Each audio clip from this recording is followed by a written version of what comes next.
I got cut off there.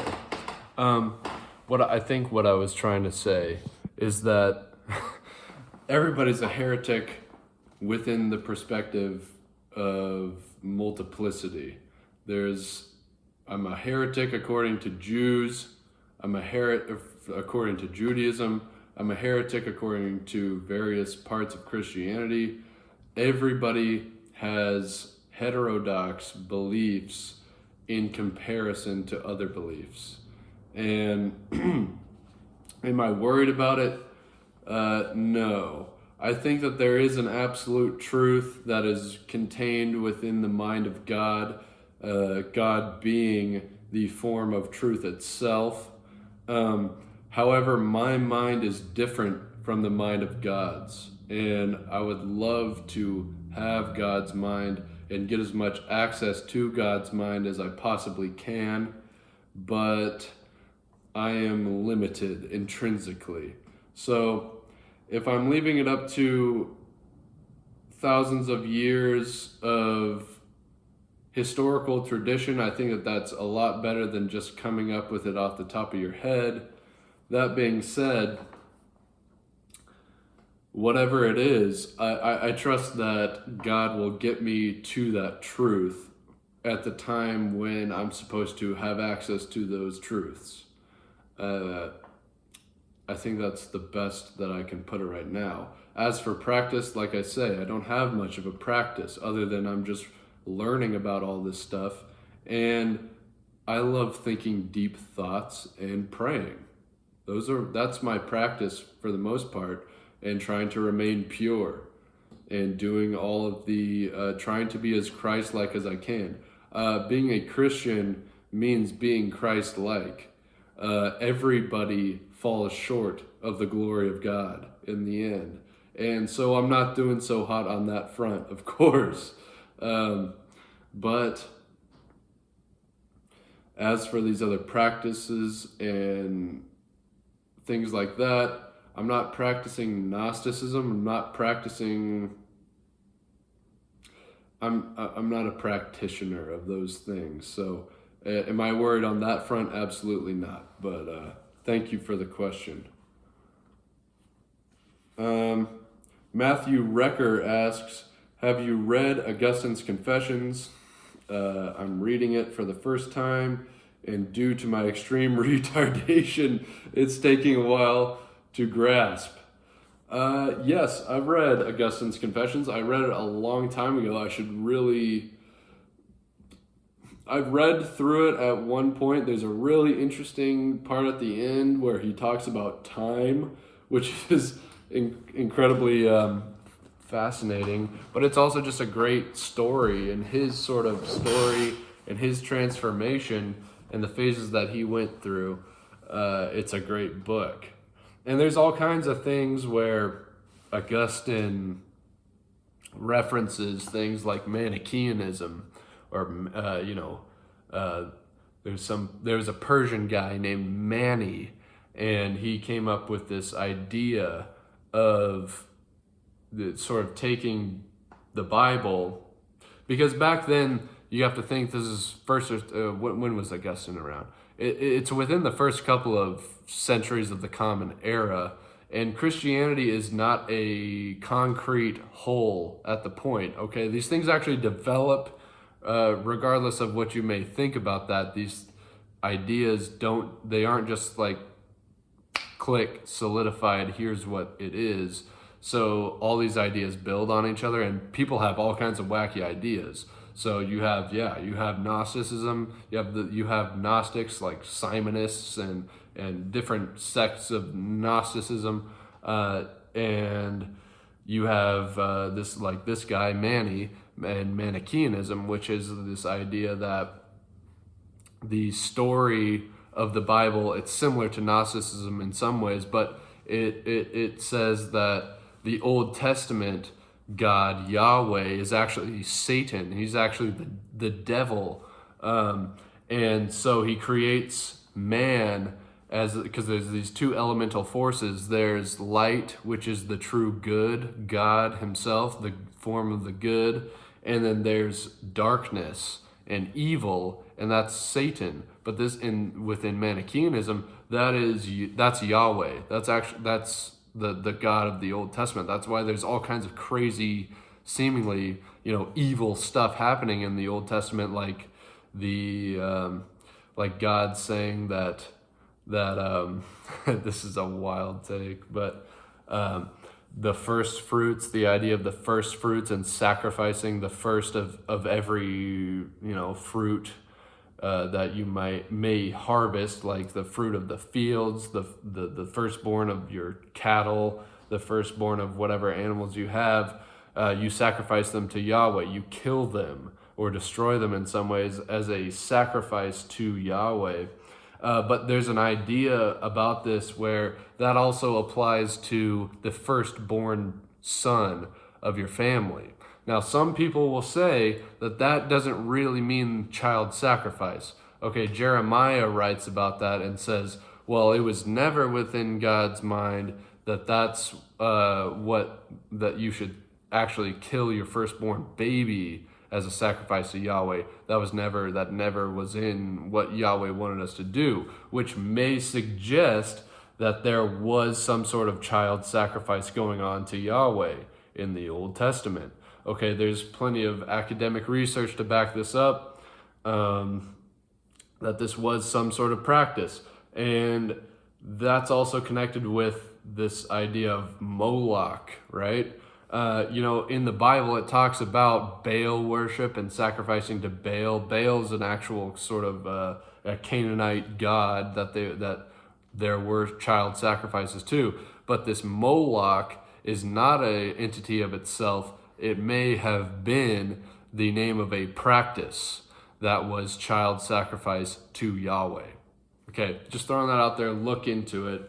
Don't take my word for it. But things like that, things like in Numbers where Yahweh commands basically genocide, the Manichaeans have an interesting way out of this sort of problem of how can the ultimate unchanging good command us to kill all of the firstborn, all of the males within a civilization, but keep the young virgin girls for ourselves. I mean, that sounds like very evil, something that the good certainly wouldn't be telling us to do. And I sympathize with that. However, the Manichaean outlook is that the Old Testament God is Satan. That's why he had to keep the fruit of knowledge of good and evil away from Adam and Eve, because he wanted them to stay ignorant of this true good, which is the way to reunite with good and with the true God. It's an interesting concept, but Augustine was into these Manichaeans, and he speaks very much against the Manichaeans later on, which you should know, but if you've read the Confessions. The Confessions is also, you could map it onto Virgil's Aeneid. It follows similar plot patterns with, Aeneas going to found a city. He stops in Carthage and hooks up with Dido and then leaves Dido. Augustine has similar things where he leaves Carthage, where did he start off? Was it Carthage? He leaves Carthage and goes to Rome, and he meets. He has this girlfriend, or like he's addicted to prostitute, like having sex basically, and then he's going through his own spiritual sort of journey and transformation, and it in some ways mirrors Virgil's Aeneid. It's a really good book. I would love to talk about it, but I really need a good reread through it. There's some good stuff in there. It's an amazing book. It's one of the first, if not the first, autobiography as well. And in a lot of ways, it connects up with Joyce way later. If you think about Augustine's Confession, it's him finding God and his sort of his road to Damascus conversion experience, and then what happens after. It's the same thing, but on the flip side, the inverse with with Joyce in Portrait of an Artist as a Young Man with Stephen Daedalus, he's starting off there, and then he has his spiritual rebirth, which is actually a death to spirituality, which is very interesting. Anyways, keep trucking along with it though, man. Just get it. If you gotta read it slow. Go ahead and reread it like I'm gonna have to. That's really cool that you're reading that, man. Earth Eating Angel asks, since starting this channel, has your relationship with reading and learning changed? Would you still be doing this content if your channel never gained traction? Maybe, like I said before, as an exercise of presenting on something that I've learned as a way of solidifying it in my own brain, just talking about it. And I talk to my friends about the books that I read, but honestly, I'll go on rants like I have been, to you guys, and it's not very interactive. Most people just give you a blank stare when you start talking about Hermeticism and Hermes Trismegistus and the one and the good and the demiurge and the cosmos. And we start talking about metaphysics, most people give you this sort of fluoride stare and kind of are like just disinterested mainly because not everybody's interested in this stuff. So this is a good outlet for me to just offload things because I would find myself beforehand sort of trying to talk about the books that I'm reading just within my head, like in the shower, having shower thoughts until I started drinking shower beers. Then all that stuff went out the window. That's a new revelation for me. Drinking beer in the shower, it's a nice treat. However, you shouldn't be drinking beer, and honestly, I've got to cut back because it impedes my learning. It makes me more tired when you get home from working all day. And there's something about being a construction worker, that's a broad term, being a carpenter, framing houses, doing stuff like that. Coming home from a hard day of work and just cracking a beer immediately. If you have beer in the fridge, that's like, you can't help but do it in some ways, but I've got to cut back on it because it only becomes a problem when it gets in the way of the things that are really important, and reading is really important. I can read pretty good with about 2 beers. Past that, you're not learning anything. Plus, it's just bad for you, so I gotta quit that, but that's a rabbit hole. Has my relationship with reading and learning changed? Maybe there's more of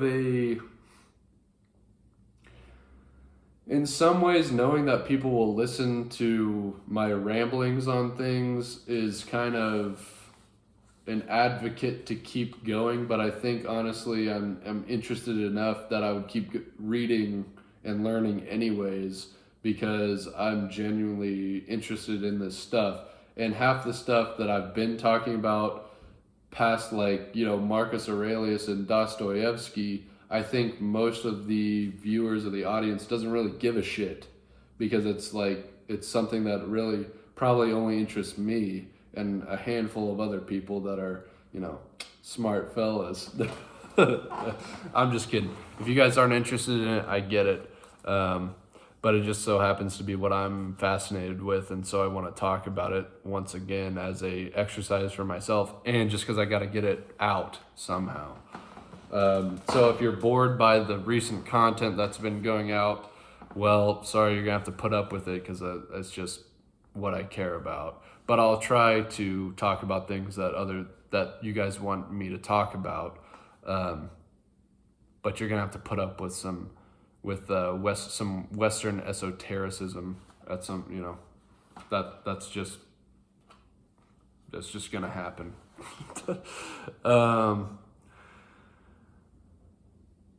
So I guess that answers that question, hopefully.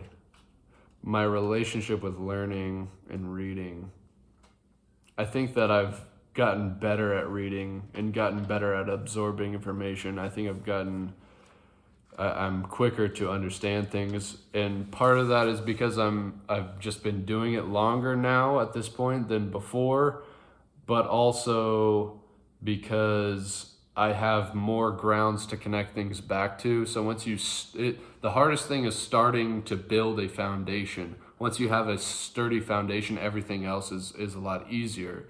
And that's why I tout Plato so much, is because if you're in the realm of philosophy, so many things connect back to Plato.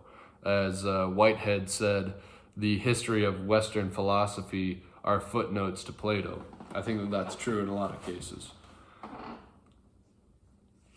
That'll probably be it for this video, just because it's getting kind of long and I do gotta go. So we'll keep going with these questions. Keep leaving questions in the Q&A post. Go ahead and comment in this video if you'd like to, but if you have a question, put it in the Q&A post. All right, goodbye.